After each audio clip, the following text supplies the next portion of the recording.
Mark had spent 3 years convincing himself that Emily deserved someone better. 3 years of quiet mornings, when he would catch himself thinking about the sound of her laugh, and then push the thought away before it could settle somewhere permanent inside him. 3 years of choosing the longer route back to his desk, just to avoid passing her office door, even when he was already running late. Which made no practical sense, and which he had never once admitted to anyone, including himself, on his better days. 3 years of talking himself down from every impulse that felt too warm, too real, too honest, too close to something he no longer believed he had the right to feel. He had built the wall carefully, brick by deliberate brick, over months that accumulated into seasons, and then into something that felt alarmingly close to a permanent condition, and he had told himself at every stage of its construction that it was the kindest thing he could do for both of them. So when they stood alone together after a charity gala, the last two people left in a ballroom, still glowing with the remnant warmth of candlelight and the faint echo of a string quartet that had finished playing 40 minutes ago, he smiled the way a man smiles when he has decided to let something go for good, and he said the one sentence he believed would finally bury his feelings forever. Whoever marries you is going to be the luckiest man alive. He expected gratitude, maybe even a laugh. The easy kind they had shared 1,000 times before, in the comfortable flow of a friendship that had meant more to him than he was prepared to say out loud to anyone. Instead, Emily froze, her eyes filled with tears. Then she stepped closer, close enough that he could see the slight trembling of her chin and the last of the candlelight still caught in her hair. And she whispered words that shattered every excuse he had spent 3 years hiding behind. "The problem is," she said, her voice barely above a breath, "I was hoping it would be you." What happened next changed both of their lives forever. Mark was 42 years old, and he carried his life the way a man carries something heavy he has long since stopped noticing the weight of. He had been married once, years before, to a woman named Claire, who had been generous and bright and deeply loved by everyone who knew her, and most of all by him. She had died from an illness that came quickly and left no room for arguments about fairness or timing or the particular injustice of losing someone at 39. And in the months that followed her death, Mark had done what most people do when the ground disappears beneath them. He worked. He kept moving. He organized his grief into the one corner of himself where it could not interfere with the rest of his functioning life. And he sealed it there with the kind of discipline that looks, from the outside, a great deal like composure, and is actually something considerably more costly. He had a daughter, Sophie, who was 11 when Claire passed and 14 now. All sharp observations and dry humor, and the specific confidence of a girl who has been loved unconditionally her whole life, and carries that knowledge like a quiet foundation. Raising her alone had given Mark something solid to hold on to in the years when everything else felt uncertain, and the two of them had built a life together that was good and real, and full of the small rituals and running jokes that accumulate between people who have been through something difficult and come out the other side still choosing each other. Sophie was his anchor and his compass, and also, in the way of teenagers who notice everything their parents would prefer they did not notice, the one person in his life most likely to say the thing he needed to hear in the most inconvenient possible moment. He was respected at the nonprofit organization, where he served as director of operations, a mid-sized charity focused on literacy programs for underserved communities that had grown considerably under his leadership. He was known as steady and thoughtful, the kind of man who showed up before he was expected and stayed after everyone else had gone home without making it anyone's problem. His colleagues admired him. The board trusted him implicitly. The volunteers who cycled through the organization each year learned quickly that Mark was the person to find when something needed to be done right, and that he would help without making you feel incompetent for having needed help in the first place. He was not unhappy, exactly. Unhappiness would have been a cleaner thing, easier to name and address and work through systematically, the way he was good at working through most things. He was something more specific than unhappy, something that did not have a single word attached to it, and therefore resisted the kind of direct management he was good at applying to everything else in his life. There were days that were simply fine, good, even. Days when Sophie said something funny at breakfast, and he drove to work feeling something close to ordinary contentment, and the work was meaningful, and the evening was pleasant, and he went to bed tired, in the uncomplicated way that comes from a day well used. Those days were not rare, but there were other days, And on those other days, the fullness of his scheduled life had the quality of a room that has been filled with furniture so that no one will notice the thing that is missing, and he was aware of the furniture and aware of the absence in equal measure, and simply kept moving. He was a man who had quietly decided that a certain chapter of his life was finished, and who had organized the remaining chapters around that assumption with such care and such consistency that he had almost stopped questioning it altogether. His colleague Daniel had pushed back on this more than once, with the comfortable directness of someone who has known you long enough to have run out of patience for your self-deception. Over lunch one afternoon, not long after Mark had deflected yet another well-meaning introduction arranged by a sympathetic board member, Daniel had looked at him across the table and said simply, "You're not a monk, Mark. Claire would think this is ridiculous." Mark had smiled and changed the subject, which was what he always did. The subject changed. The feeling did not. Other people tried over the years. Introductions were made and graciously declined. A volunteer coordinator had mentioned more than once that her friend was clever and kind and would love to meet him. And Mark was always appreciative, always somehow already committed to something else, always available for every version of his life, except the version that might require him to feel something new. He did not think of himself as lonely. Loneliness implied a void, and he had filled his days so completely that there was no obvious space for anything to be missing. But there were moments, late at night when Sophie was asleep and the house was quiet, and he sat by the window with a book he had not turned a page of in 20 minutes, when something in him ached with a specificity that was difficult to explain away. He was not lonely because there was no one around him. He was lonely because he had stopped allowing himself to truly belong to anyone. And then, on a Tuesday morning in October, a woman named Emily Mitchell walked through the front door of the organization for her first day as the new program coordinator, and something in the air of that particular room shifted in a way that Mark noticed and immediately, deliberately, decided he had not noticed. Emily was 38, and she had the kind of warmth that people sometimes mistake for softness until they spend enough time with her to understand that it is actually a form of strength she has chosen carefully rather than fallen into. She was organized the way people are organized, when they have learned from experience that chaos is more expensive than it appears, and she was funny in the dry, understated way that requires the other person to be paying close enough attention to catch it, which meant that the people who found her funny tended to be people she was glad to have found her funny. She had moved to the city 6 months earlier, after ending a relationship that had lasted 4 years, and had, in its final year, stopped resembling anything she recognized as love. His name was James, and he had not been a bad person, only a person whose vision of the future had moved steadily in a direction she was not willing to follow, and the two of them had spent the last 12 months of their time together, having the same conversation in different rooms of their shared apartment, until one quiet Sunday morning Emily had looked at him across the breakfast table and understood, with complete and exhausted clarity, that they were finished. There had been no dramatic scene, no cruelty, just the slow and honest unwinding of two people who had cared about each other and had finally run out of the particular kind of hope that keeps two people choosing to stay. When it was over, she had packed her things carefully, driven to a new city where she had a small network of friends and a job offer she genuinely wanted, and told herself she was fine, which was mostly true on most days and less true on the others. She was not bitter. Bitterness would have required her to believe she had been wronged. And she did not feel wronged. She felt something closer to quietly unmoored, the way a person feels when they have been navigating by a particular star for a long time and have only recently realized the star was not quite where they thought it was. She had built something genuinely good in her new city. Good friendships, work she believed in, a small apartment with tall windows that let in the afternoon light in a way that made it feel considerably more spacious than it was, and a fire escape she had claimed as a reading perch on warm evenings. What she had not done, without quite meaning to, was allow herself to believe that someone might still love her in the particular way she had always wanted to be loved. Not dramatically, not in the way that burns bright and leaves scorch marks behind it, just the way a fire in a fireplace burns, warm and consistent and reliable enough that you stop being afraid the room will go cold while you are sleeping.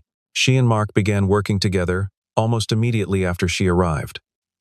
And within the first week, she had noticed the quality of his attention, The way he listened to what she was actually saying rather than waiting for her to stop so he could respond. By the end of the second week, she had stopped thinking of him as someone new. By the end of the first month, she had stopped pretending, at least to herself in the honest hours before sleep, that what she felt was merely collegial. There was something in the way he was present that made her feel genuinely received rather than processed. And she had not felt that in a long time. And she recognized it with a gratitude that was also, quietly, the beginning of something more complicated. She noticed the way he remembered small details she mentioned in passing, the name of the book she had said she was reading, the fact that she found loud music in the office distracting, the particular lunch order she had placed only once, and that he brought to her without being asked when she had a day that ran too long to leave her desk. She noticed these things, and she noticed herself noticing them, which was a different and more significant thing, and she filed both observations away without yet deciding what to do with them. What no one plans for, when they decide to keep things professional, is the way that proximity accumulates into something that resists that categorization entirely. It starts with coffee, one morning, then another, then it becomes a small ritual of the workday that neither of them proposed and neither of them questions, because questioning it would require acknowledging it, and neither of them is ready for that conversation. She takes hers black with a single spoon of sugar, and somehow he remembers this without deciding to. The way you remember small, true things about people who have started to matter to you in ways you are not yet prepared to examine. They begin arriving at similar times without coordinating it.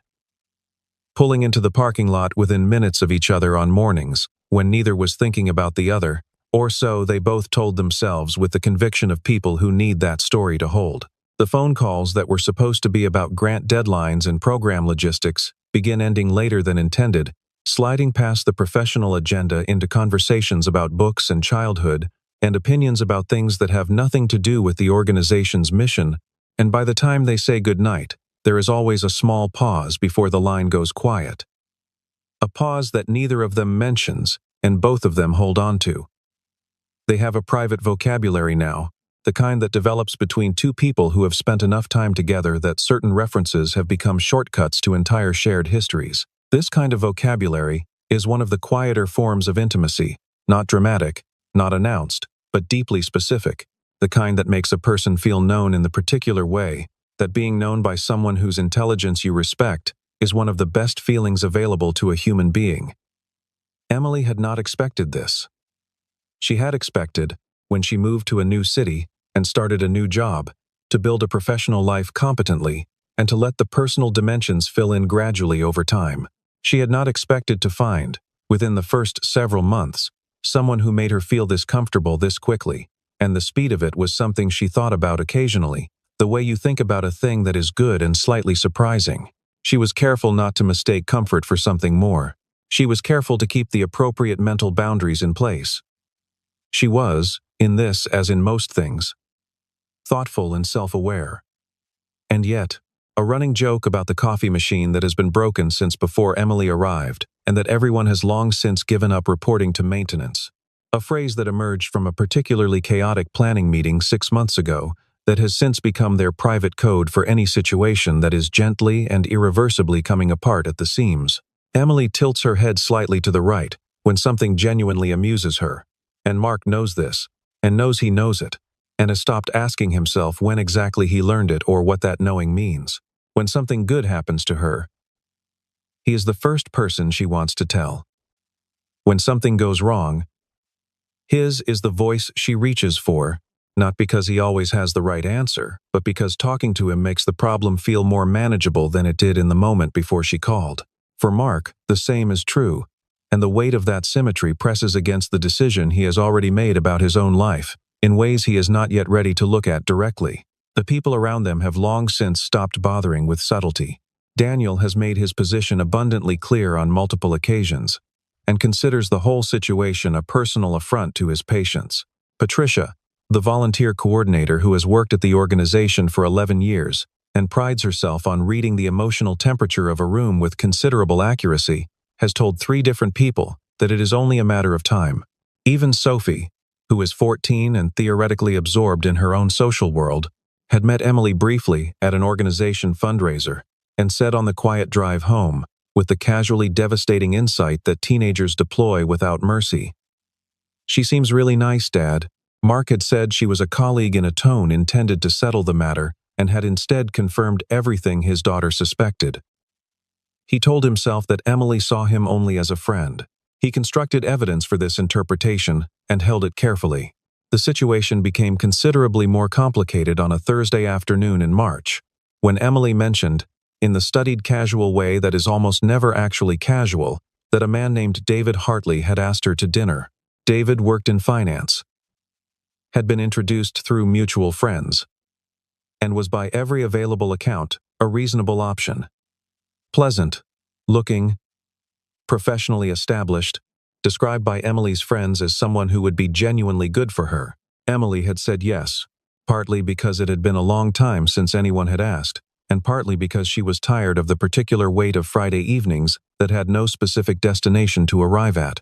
She said this to Mark while they were working through quarterly reports, her tone light and conversational, her attention apparently on the spreadsheet in front of her, and the pause that followed his response, just a beat too long, just slightly off the rhythm of their usual exchanges, was something she registered with precision and said absolutely nothing about. Mark, for his part, was surprised by the force of what moved through him when she said David's name. It was not abstract discomfort. It was specific and located, and impossible to interpret as anything other than what it plainly was, and he recognized it the way a person recognizes something they have been working very hard not to see clearly for an extended period of time. He was happy for her, he told himself with determination. He wanted good things for her.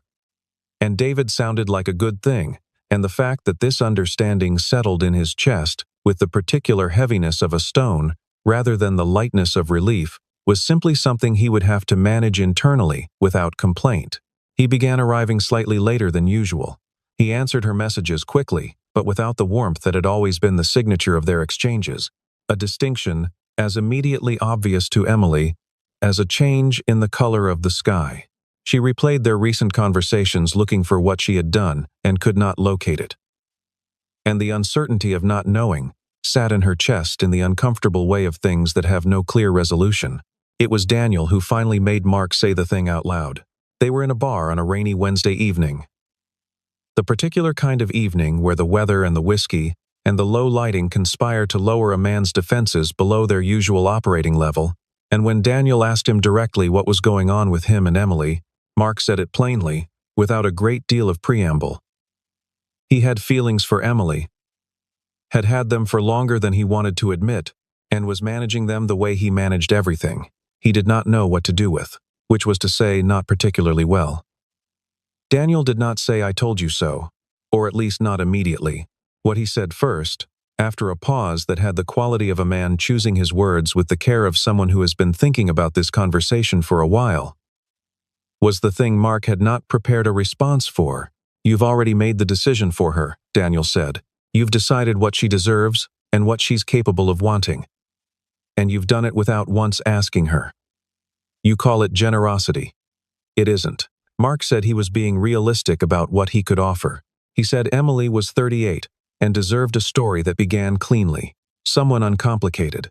Someone who had not already used up his great love on someone else and was now operating on whatever remained after that. He said it with the sincerity of a man who has told himself the same story so many times that he has genuinely forgotten he invented it, who has confused the frequency of a belief with its truthfulness, and has stopped being able to tell the difference between what he is afraid of and what is actually true. He talked about his age, which was not old by any reasonable measure but which felt, in the particular arithmetic of his self-assessment, like a liability. He talked about Sophie, and about the weight of being someone's only parent, and about the fact that Emily was entitled to a relationship that did not come packaged with the pre-existing obligations and particular textures of grief that came with his. He said all of this with the fluency of a man who has prepared and rehearsed these arguments for an audience of one, and Daniel listened to the whole thing with the patient expression of someone who has heard a very long and well-constructed argument and has identified the single thing wrong with it. Daniel looked at him for a long moment, with the flat patience of a man who has spent 15 years watching his closest friend use intelligence in the service of avoidance, and said, "You're not protecting her. You're protecting yourself from the possibility that she might actually want you, and you might have to do something with that." Mark drove home in silence and sat in his driveway for a long time before going inside. 3 days later, at a donor recognition event, he found Emily standing at the far edge of the room away from the music and the conversation, and she was crying in the quiet way a person cries when they are simply too exhausted to maintain the alternative. He crossed the room without deciding to. She made the small automatic gesture of composing herself when she heard his footsteps, and then seemed to decide she did not have the energy for it and simply looked at him. She said she was tired, not from work, not from the event. Just tired in the bone-deep way that comes from carrying something for too long without any sign that you will ever be able to put it down. She said there was someone she cared about, someone who was always present and always kind and always seemed to understand her better than most people did, who had never once looked at her as though she was someone he might choose. Mark kept his eyes on the middle distance and felt each word like a specific and targeted pressure. He understood, dimly and with a creeping certainty, that she was talking about him, but understanding it dimly was not the same as doing something with it, and the distance between those two things was still very large. And he stood in the crowded room beside her and said nothing. And they were as alone as two people can be. The rumor about Emily and David reached Mark on a Monday morning and was delivered by Daniel with the careful tone of someone who is not certain how the information is going to land and is therefore proceeding gently. Someone had heard that David wanted to take things further, that Emily had not said no outright, that there were flowers involved, a detail that had been embellished in the retelling from a single, modest bouquet into something considerably more elaborate and serious. Mark heard this and spent the rest of the afternoon in his office, performing a thorough impression of a man absorbed in spreadsheets. He did not eat dinner that night. He stood at the kitchen window after Sophie was in bed and looked at the lights of the neighborhood and thought, with an unusual and uncomfortable directness, about what he was actually so afraid of. Not love itself, he realized. Standing there in the dark quiet of his kitchen, he had loved before. He knew how. What he was afraid of was the specific devastation of loving again and losing again, of opening something back up that had taken so long to close and finding that the cost was the same as it had been before, that the particular kind of loss he had survived once was waiting for him on the other side of the risk. But standing at that window, he also understood something that had been pressing against his logic for months, something Daniel had been trying to deliver in various formulations, and that he had been deflecting with practiced efficiency. He was losing Emily right now. Not in some theoretical future where things might go wrong. Right now, in real time, by doing nothing, by treating inaction as though it were neutral when it was the most consequential choice available to him. Every day he said nothing was a day she spent receiving the message that she was not worth saying something for. He had been sending that message for 3 years without once considering it from the other direction, without asking himself what it meant to be on the receiving end of a silence, that careful, and a distance that consistent. He stood at the kitchen window for a long time and let himself feel the full weight of that, without organizing it into something more manageable. He let it be as heavy as it actually was, and when it had been as heavy as it was for long enough, something in him shifted from the weight of regret into something more like resolve, which is what happens when a person finally stops running from a feeling and simply stands still long enough to understand what the feeling is asking them to do. He was choosing the loss by treating it as though it were the safe option. He was letting his fear make a decision and then calling that decision caution and generosity when it was neither. The wall he had built had never actually been protecting either of them. It had simply been making the loss quieter and slower, which was not the same thing as preventing it, and he had been telling himself otherwise for 3 years. He made himself a promise, standing at the kitchen window with the neighborhood lights spread out beyond the glass, that at the gala he would say something true. He did not know precisely what. He only knew that it had to be true, and he had to be the one to say it, and the season of carefully managed distance had run its full and wasted course. The annual gala was the organization's largest event, months in the making, and several hundred people in a downtown ballroom, with the particular energy of a room where generosity and ambition and genuine goodwill are all operating simultaneously, and finding, on good evenings, something coherent between them. Mark moved through the entire evening with the smooth competence of someone who has planned enough of these events that the muscle memory handles the details while the mind is available for something else, and his mind was available that evening for exactly one thing. He watched Emily across the room. He stopped watching. He watched her again with the helpless consistency of a man who has given up the pretense of not watching. She wore something the deep blue of a winter sky just after dark, a color that seemed to absorb and then return the candlelight in a different form, and she moved through the crowd with the ease of someone who is genuinely comfortable in a room, not performing comfort but actually feeling it, pausing to listen fully to each person who stopped her. She laughed at something a donor said, and the laugh was the real one.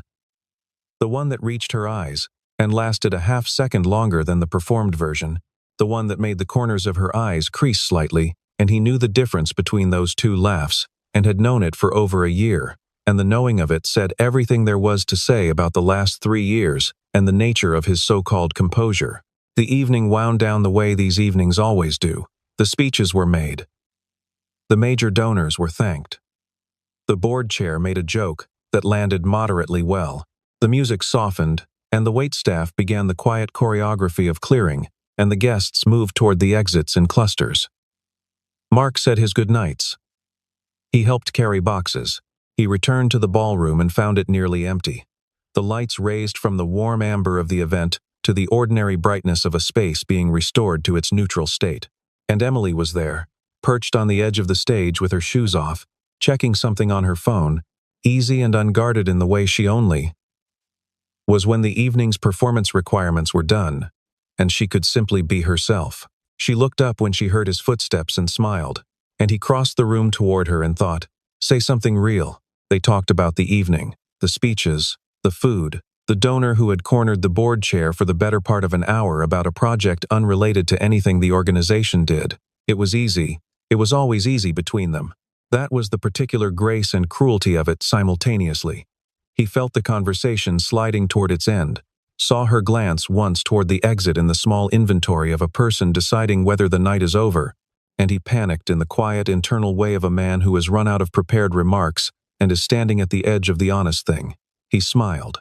He looked at her with all the feeling he had spent 3 years containing, and let just enough of it into his voice to make the words sound like a tribute rather than a confession. He said, "Whoever marries you is going to be the luckiest man alive." The room contracted around the silence that followed.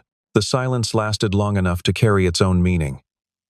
Emily's face moved through something that was too complicated to name in a single word, something that began with hearing the words clearly and moved through understanding them, and arrived somewhere that was equal parts exhaustion and grief, and the particular expression of a person who has been patient for a very long time and is standing now at the end of their patience. One tear traced a slow line down her cheek. Then, another. She did not look away from him. "Is that it?" she said. Her voice was controlled in the way voices are controlled when the person using them is spending their last reserves of composure on something they have decided has to be said regardless of the cost. "Is that all you wanted to say to me?" Mark had nothing ready. He had prepared for a graceful ending to the feeling. He had not prepared for this. Emily held his gaze for a long moment, and then she said everything she had been carrying for a year and a half, said it plainly and without performance, the way a person speaks when they have made the decision that honesty is less expensive than its alternative. She said she had waited. She said she had given him more time than she had perhaps been wise to give, had opened doors she was not sure he could see, had talked herself out of saying this exact thing on so many evenings, that she had genuinely lost count of the versions she had rehearsed, and then quietly swallowed back down into the ordinary surface of their friendship. She said that for a long time she had believed that patience was its own kind of signal, that if she simply continued being present and genuine, he would eventually see what was already there. And then she said, in the quiet and direct way that the most important things tend to be said when there is nothing left to lose by saying them, "I was hoping it would be you." The words went into Mark the way light enters a room that has been sealed. He stood in the empty ballroom and felt something that had been rigid in him for 3 years simply release its hold. He thought about Claire, the way he always did when anything pushed him toward the edge of himself. He thought about the story he had been telling about his own worthiness, about what chapter of his life was still available to him, and which ones were finished, and why he had been so certain he already knew the answer to that question. He thought about Daniel saying, "You're not protecting her." He thought about the kitchen window, and the promise he had made himself, and the fact that he was standing at exactly the threshold of that promise with Emily, looking at him and waiting. He said her name once, the way a person says a word they have been careful not to say too freely. And then he told her the truth. He said he had felt this for longer than he had let himself acknowledge. He said he had written every story a frightened man writes, when he needs to believe that the cowardly choice and the responsible choice are the same thing, and he addressed those stories in the language of generosity and selflessness when they were, at the root, simply fear. He said he was sorry for the time he had wasted, and meant it in the specific way that lives in the body rather than just in words, the kind of sorry that does not ask for immediate absolution, but simply places the truth down on the table between two people and lets it sit there and be seen. He said he had mistaken his fear for wisdom for a very long time. He said the story he had told about her deserving something uncomplicated had been built entirely from the materials of his own fear and had nothing to do with what she had actually told him she wanted, which was something he had never once asked her about. He said that for 3 years he had been making her invisible in the name of sparing her, and that was not a kindness, and he had known for a long time that it was not a kindness, and had called it one anyway, because calling it something else would have required him to act differently. He said all of this in the quiet, undefended way of a man who has decided that the cost of honesty is lower than the cost of another day behind the wall, and he held nothing back, and she listened to every word. Emily listened without moving.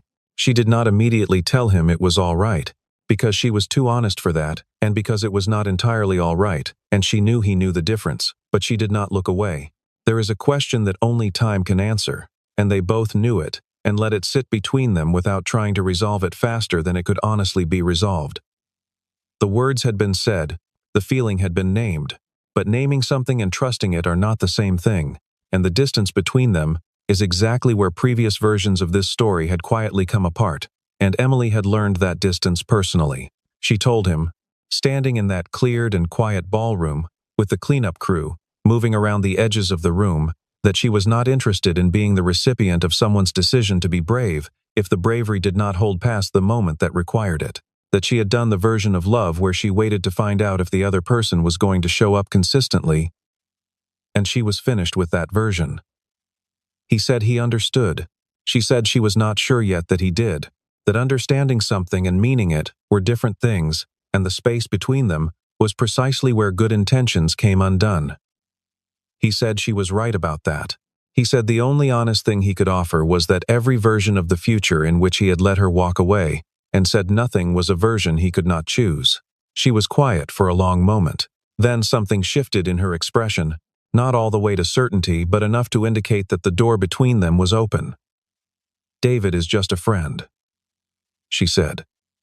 He was never anything else, and the entire weight of the last 3 months rearranged itself into something considerably more bearable. They did not solve everything that night, and neither of them expected to or pretended to. The conversation they had on the sidewalk outside the ballroom was the first honest one in a series of honest conversations that would take weeks and months to complete, in conversations about fear and loss, and the particular ways in which two careful people had navigated around each other, with such thoroughness that they had nearly navigated themselves out of something worth having. They talked about Claire, eventually, the way that needed to be talked about. Emily did not treat Claire's memory as a rival or an inconvenience. She treated it as a part of Mark, which is what it was. And she asked about her with genuine curiosity, and listened to his answers with the kind of attention that made it possible to say true things. He talked about what Claire had been, and what losing her had cost, and what it had taken to keep going after, and Emily sat with all of it without flinching, and that was more than he had expected, and exactly what he had needed without knowing he needed it. Real things do not resolve that quickly, and they were both old enough to understand that the speed of resolution is usually inversely related to its durability. What they did was walk out into the cool October air together and talk for another hour on the sidewalk outside the building, the honest kind of talking that becomes possible only after two people have stopped managing themselves for each other's benefit. And by the time they said goodnight, there was something between them that was new and also, strangely, deeply familiar, like a thing that had been present for a long time waiting for them to stop walking carefully around it. In the weeks that followed, they were deliberate in the good way, the way that people are deliberate when they want something to last, and are therefore willing to build it at the pace it requires, rather than the pace that feels most immediately satisfying. There was a dinner, quiet and unhurried, at a small Italian restaurant where the tables were close, and they talked with the particular attention of two people who are now openly choosing each other and are interested in the choosing. There was a Saturday afternoon when Mark picked Sophie up from soccer practice, and Emily joined them afterward at a diner. And Sophie made Emily laugh so completely and so genuinely that she covered her face with both hands, and Mark sat across the table from the two of them and felt something settle in him the way sediment settles. Quietly, and without announcement, to the bottom of a glass of clear water, Emily had her own long conversations with herself about what it meant to trust someone's presence versus their intention. About whether those two things could belong to the same person. She decided, after honest deliberation, that they could. Mark had his own reckonings. There were evenings when the weight of Claire's absence was specific and real and present in a way that did not diminish. And he did not hide this from Emily. And she did not ask him to. She understood, in the way of a person who has thought carefully about loss and what it costs and what it leaves behind. That love does not erase what came before it. It builds alongside it, in the same space, the way a room can hold more than one kind of light without either one diminishing the other. The following spring, the organization held its annual community event. Smaller and warmer than the gala, folding tables and volunteers in bright vests and donated books, and the particular cheerful energy of a neighborhood day organized around doing something genuinely useful for the people who lived there. Mark was near the registration table, in conversation with a group of longtime volunteers, when Daniel appeared at his elbow, with the expression of a man who has been storing a particular comment for several months, and has decided the moment for its deployment has finally arrived. He leaned in with theatrical innocence and said, in a tone pitched for maximum effect, "So when's the wedding?" Mark laughed. The full kind. The kind that does not require any management or softening or careful calibration for the benefit of the listener. He looked across the lawn to where Emily was kneeling beside a young volunteer, helping her sort donated books by reading level, talking to her with the focused and unhurried attention that she gave to everyone who needed it. And that was one of the first things he had noticed about her, and one of the things he had been pretending not to notice for far too long. Her hair caught the afternoon light. She looked up and found him watching her, the way she sometimes did as if she always knew, and she smiled the smile she had for him specifically, the one he had known by sight for years, before he had allowed himself to understand what it meant or what it asked of him. He looked at her and felt all of it, the whole unguarded weight of it, without argument and without the instinct to manage it into something smaller and safer. "I'm the lucky one," he said, and meant it in the full and simple way of a man who has finally stopped negotiating with his own happiness and simply accepted it. Emily stood and made her way across the lawn toward him, moving through the cheerful, organized noise of the day with the ease of someone who is exactly where she is supposed to be, and knows it. When she reached him, she slipped her hand into his without ceremony or announcement, and he folded his fingers around hers, in the way that people do when a gesture has moved past the stage of being new into the stage of being necessary. They stood there together in the middle of the afternoon, and neither of them said anything for a moment. And the day continued around them, and that was all. There is a particular kind of courage that does not look like courage from the outside. It does not announce itself. It does not arrive with a dramatic gesture or a grand declaration or the cinematic clarity of a moment designed to be witnessed. It arrives in the ordinary spaces of an ordinary life. In a kitchen at midnight, in an empty ballroom after a long evening, in the pause before a person decides to say the true thing instead of the safe thing. It arrives in the accumulation of small decisions to stay present instead of retreating. To say "I am here" instead of "I am fine." To choose the risk of being seen over the security of being invisible. Mark had not thought of himself as someone who would need that kind of courage. He had thought of himself as someone who had already been through the thing that required courage and had survived it and was now living sensibly in the aftermath. He had not understood, until standing at a kitchen window in the dark with the sound of a quiet house around him and the feeling of a specific loss pressing against his chest, that the aftermath was its own territory, with its own demands, and that surviving something was not the same as choosing what came next. Sometimes the thing that stands between a person and their happiness is not circumstance or timing or the absence of the right person in their life. Sometimes it is only a story. A story a person tells themselves about their own worthiness, about whether someone who has already loved deeply and lost that love is still the kind of person who deserves to be chosen again, who is allowed to want something new rather than simply managing what remains. The truth is that worn things are not broken things. The truth is that a person who has already been through something real and hard and has kept going anyway knows exactly what it costs to love someone and chooses it again with completely open eyes, and there is nothing more courageous or more honest than that. It only takes one true sentence to change the direction of a life. One step toward instead of away. Mark had needed 3 years to find his courage, and Emily had waited with a patience that was its own form of faith in what she believed was possible between them. And when they finally arrived at the same place, at the same moment, there was nothing left to explain or qualify or prove. They already knew everything that mattered. They had known it for a very long time. They had simply, at long last, finally decided to stop pretending otherwise. And in the stopping of the pretending, in the small and quiet act of two people choosing each other without reservation or apology, or the managing of expectations into something smaller than they actually were, something that had been broken for a long time was made whole again. Not in a single moment, not by a single conversation, but gradually, consistently, with the kind of care that only people who have already lost something understand how to bring to what they are trying to keep. Sophie noticed. She did not say much about it, which meant she approved, because Sophie's silence on a subject was considerably more eloquent than her commentary. She simply, over the weeks and months that followed, began to set 3 places at the kitchen table on the evenings when Emily came for dinner. Without being asked, with the matter-of-fact efficiency of a person doing something that has already been decided. Mark noticed this and did not comment on it and felt, in the way that certain moments of grace arrive without announcement, that everything was going to be all right.